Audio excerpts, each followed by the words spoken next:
What is up, everybody? CJS here. Talk a little bit of Rangers. So, one second, hold on. Driving home from the gym. Just dropped my buddy off. So, I've been thinking a lot lately, right? So, a lot of you guys know I change my mind pretty often. Well, we all do. We're Rangers fans. We change our minds all the time on what we want. One day we want Eichel, one day we want Barkov, next day we want Cirelli, then we don't want nothing, and yada, yada, yada. You know, the hardest thing about being a Ranger fan is I think sorry, I got a notification on there we go. It's gone. All right, now here's the deal. We have wants and desires, and we want to rush things because we're New Yorkers and we're mostly city folk. We just want shit to just move and move and move. But the more I think about it, the more hypotheticals I'm seeing online as to what the Rangers could do this offseason, the more I see, the more I'm about ready to, maybe not, I think accept the fact is the wrong word. I think the word I'm looking for is not accept the fact, but maybe realize that because it's not necessarily a fact. I think I'm basically, what I'm saying is I'm coming to the point now where I'm beginning to believe that the best option for the Rangers this offseason is to make no major moves. That means acquiring a player, acquiring a player that is not going to charge you above 2 years of commitment. So, like signing a free agent, no more than 2 years. Acquiring a player whose cap hit does not go beyond 2 years. So, someone like Cirelli would be a pretty good option. But, oops, my phone fell. Sorry, making a left turn. So, someone like Cirelli would be an interesting option. But when you don't trade for Anthony Cirelli and sign him for a 2-year deal, it doesn't make sense. You trade for a guy like Alexander Barkov, well, then you got to commit to signing him in 2 years. That's too big of a name. I mean something more along the lines of, if you're going to sign a left shot defenseman, right? You go after a guy like Brendan Dillon. I don't think a guy like Brendan Dillon would want 2 years less. I think he's looking for a 3-4 year deal, cashing kind of like what Brendan Smith did when the Rangers signed him. So, I just think we find ourselves in a really weird spot because you don't want to have any serious commitment with the cap, because in 2 years Mika Zibanejad's contract's up, and you've already dumped not only Zibanejad but Capo Caco. You got to sign Hedl in that time, Igor Shesterkin, and you got to sign what's his name too, Caco, Shesterkin, Buchnevich if we keep him. I think I even said that, but fuck, I don't know. I'm just trying to find in my head a scenario where we would want any more excess cap hit that we already have going past that season with all the guys we need to sign as it is. Especially with the flat cap. Cap's not rising next year, and I don't believe it's rising the year after either. So, I don't know. Do we really want to sink upwards of $2, $3, $4 million into another player past Zibanejad's UFA eligibility? Like, that's a serious question. Do we want to do that? Besides, obviously, the assets we have on hand. I'm talking about acquiring assets, not ones we already have. Not Strome, not D'Angelo, not Lemieux, and Georgiev. Whoever else's contract up this year. I'm talking about years after. I want to go into that Zibanejad free agency with Zibanejad signed, Kako signed, everybody signed, given the money they got to get, and then assess what's our cap hit post Zibanejad extension. Because the year after we re-sign Zibanejad, you got to re-sign Lafreniere. You got to re-sign Keandre Miller because he'll be coming off his entry-level deal, and whoever else. So I think that's a good spot to kind of reassess the situation you're in, because what I don't want to happen to the Rangers is what's happening with the Toronto Maple Leafs. The way they signed Matthews, Marner, Nylander, Morgan Riley, and all them is that they're signed up until they're unrestricted free agents, and they don't really have much room to keep them or acquire other assets in the meantime. So they're kind of screwed. Like Matthews, Marner, and all of them, they could just walk in free agency, and Maple Leafs don't necessarily have the money to re-sign them.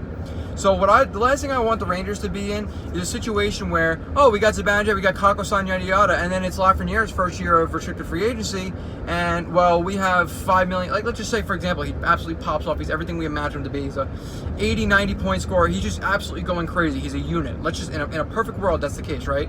So let's assume that happens. Lafreniere is not going to sign a 1 year, 2, 3 year deal for like $5-6 million. No. The way these RFAs are getting paid right off the rip, especially when they're scoring high, obviously David Pastrnak being the exception, is upwards of $10 million. And if you don't have the money to re-sign Lafreniere at that hit, he's going to get offer sheeted.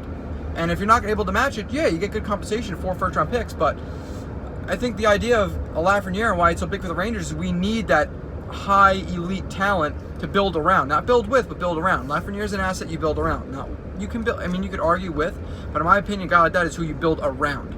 So, I don't know. I just find the Rangers are in a really interesting spot this offseason because they very well can acquire big assets and commit to players longer than the 2 years that I kind of set out as maybe don't overspend in those 2 years or past those 2 years.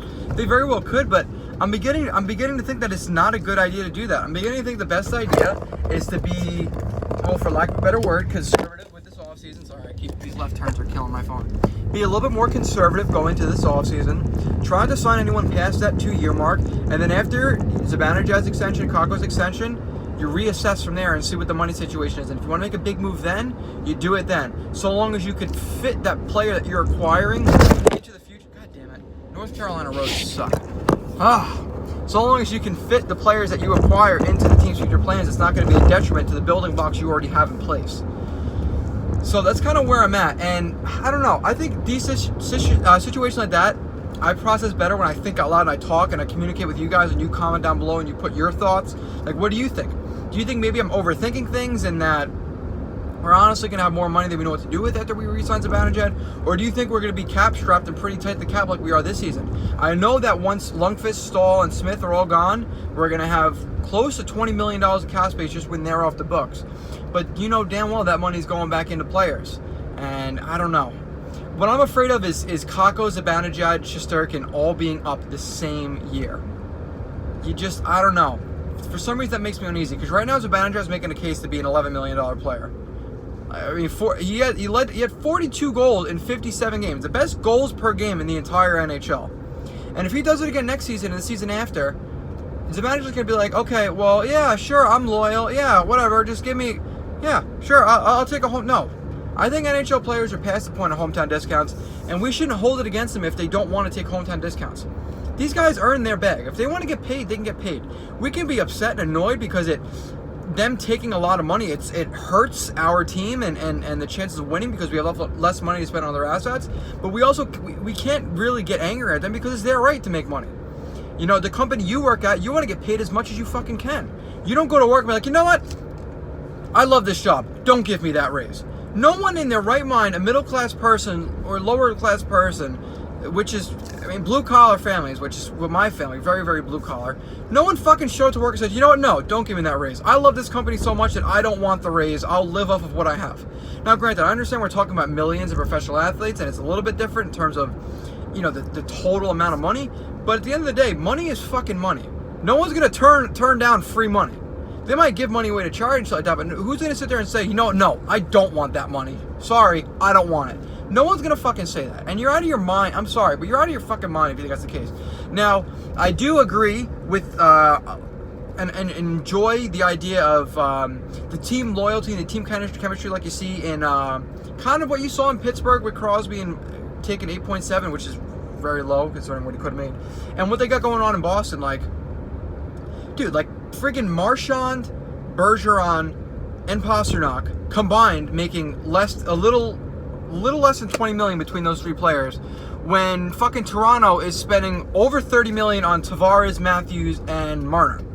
And if I'm gonna tell you this right now, you have a team for 1 year, like dead ass, 1 year team, nothing past the future. You get the team for 1 year. Are you taking the Marchand, Pastrnak, and Bergeron, or are you taking Matthews, Tavares, and Marner? Personally, I'm taking the Bergeron, Pasta, and Marchand because they're the jack of all trades. Like Matthews and Marner, they can score a lot, sure, but they're not going to be the defensive minutes and everything else that fucking Bergeron and Marchand are giving you. So I'm taking that line 10 times out of 10, and they're making about $12 million less. Now you can make a case to take Tavares and all of them instead, but I'm taking that fucking Boston top line 9 times out of 10. Every now and again, I change my mind. But the idea is if the Rangers players, they do want to buy in, they all take hometown discounts where they make a little less money in an effort to win, I'm all for that. But I, at the same time, don't think we should be upset if they don't necessarily want that and they kind of just want to get their bag. People want to make money. So, I don't know. Anyway, I think I've drawn on about that too much, but I want you guys to comment down below your thoughts on what the Rangers should do or could do this offseason, and would it affect that Zibanejad extension year. We're just going to call that offseason the Zibanejad extension year. Because re-signing Zibanejad is at the utmost priority, probably more than anyone else on this roster. As good as Panarin is, we don't got to worry about him for another 6 years. Zibanejad we got to worry about right now, and keeping him on this roster is the most important thing. And right now, I don't think anyone else is really that close. So you guys need to comment down below. Let me know your thoughts. Is it possible that we can bring in a big player? In your eyes, is it possible we can bring in a big player or a bigger asset that is signed past that 2 years Zibanejad extension mark? Or do you think we should stand pat and reassess after the Zibanejad extension and, I guess, trust the process of the rebuild? Because in 2 years from now, I mean, our oldest player is going to be Kreider, and he'll be 31. Like, we don't have dinosaurs necessarily on this team. We still have a pretty young team, so I don't know. You guys comment down below your thoughts. I actually look forward to hearing you. This is, I think it's actually something really good that we should all kind of stop and think about because, well, it's pretty big because what the Rangers do this offseason could very well influence the future of this team and who stays and who goes. And again, I'm keep going back towards Zibanejad there. So you guys comment below your thoughts, and well, I'm home now. So I'll see you guys in the next one. Peace. See you later.